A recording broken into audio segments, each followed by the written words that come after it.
The other team that I'm very curious to hear your thoughts on, what was, at least until the middle of summer split, the singular biggest hope for NA that absolutely dominated the spring split and then saw some speed bumps in the road going into summer. I'm talking about Cloud9. How will my boy Niski do on the world stage this year? Emily, let's start with you on this one. What do you think? So I think I maintain that like the most frustrating thing about this C9 team is that they can't like I would hope that C9 are just like, okay, the moment we qualify for worlds, we're flying to China like ASAP. We're boot camping against better teams, like we're getting all of this set up now. So we're ready if slash when we do qualify, because I maintain that if C9 gets enough practice against teams that are not in North America, they can be a very strong team. Like they basically need to get their butts kicked by other teams so that they can learn and improve. Um that being said, as they've been playing right now in North America, I would not put them past quarterfinals. Um because they've been pretty shaky, and yes, I do think part of that is because they're trying to try out different ways of playing, different champion picks, like they've said that before.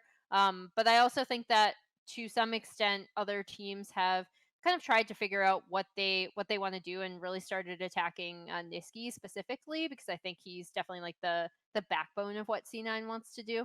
Um, so yeah, like as they're playing right now, I think they don't make it past quarterfinals. But do I think this team has like the potential to actually possibly be a semifinalist team? I mean, yes, I think they're better than the C9 team that did make semifinals in 2018. They are better than that 2018 Cloud9 team that didn't make it. But the thing about that Cloud9 team was a meta unfolded Hmm. during Yeah, there was a during the boot massive meta camp, shift. a meta shift change that destroyed Genji and a lot of these slower paced teams. They were RNG, never they were forget. they were in the group of Vitality who kind of kickstarted that. They played it better than Vitality. They got out of the group out instead of Vitality. They got into the top eight. They destroyed Afrika. I was there live. Destroyed Afrika. All the South Korean fans were very sad that day when Licorice bonked the Baron with his Orin hammer. Great moment in North American League of Legends history. I'd love to sit here and say they can join G2 in the Final Four Palace, eating those Michelin star restaurants. But I'm going to be a bit more cautious with my optimism.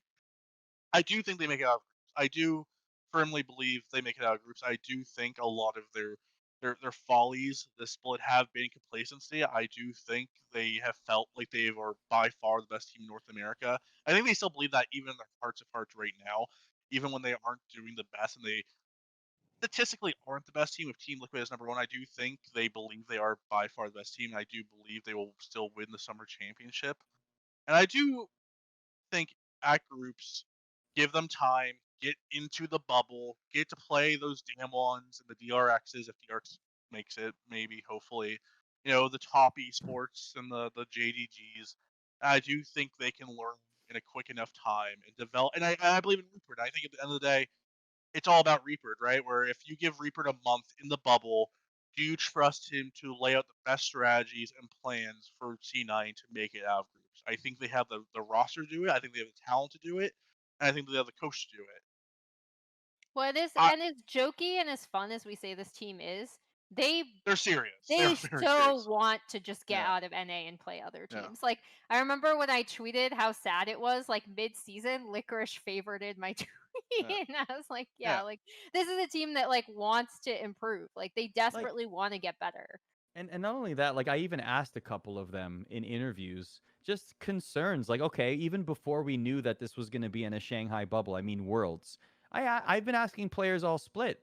Are you concerned about traveling? Like just the idea of look at what's happening with other leagues in traditional sports where some players are opting not to play the season because of concerns. Are you concerned? Like, is there any sort of thought in the back of your mind that you don't want to go? And none of the C9 players, every single one of them Yeah, insta I want to locked go. their answers. They're like, "Yep, no, we're going. We want to be there. We want to safely be there, but we want to be there." So that to me, the vibe was they want to be the first team there. Like they might even show up early. They might even set the table for everyone else. They might even get group stage plaza ready for I every mean, other team.